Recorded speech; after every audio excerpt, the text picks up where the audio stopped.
Isa-isa natin, magkano Rolls Royce? Kano bili mo sa Rolls Royce? I am not familiar. Oh, come on. Yun. Oh, come Nasa on. ano yata. Bumili ka na napakamahal na kotse, di mo alam kung magkano mo binili.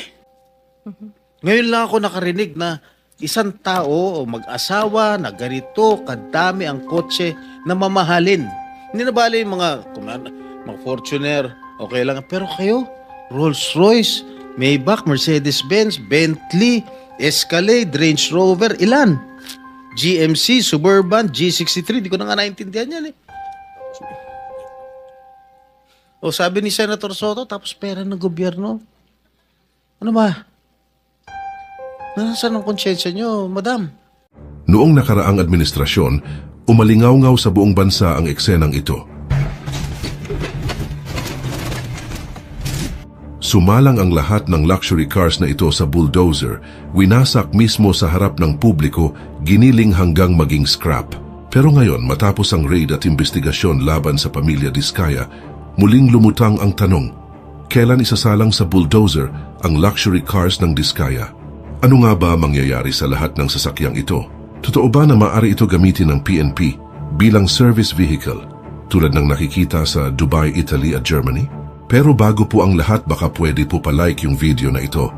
Dahil ito po ay malaking tulong na sa aming mga content creators, maraming salamat po. Sa nakaraang administrasyon, humigit kumulang 133 luxury cars ang winasak na may kabuang halaga na 380 million pesos. Personal na sinabi ng dating presidente na ang smuggled cars ay hindi dapat i-auction dahil baka mapunta ulit sa smugglers. Ang bilin niya, durugin sa harap ng publiko bilang babala. Kapag in-auction ng smuggled luxury cars, pwede itong bilhin ulit ng smugglers gamit ang dummy bidders. Kung dudurugin, hindi na nila mapapakinabangan.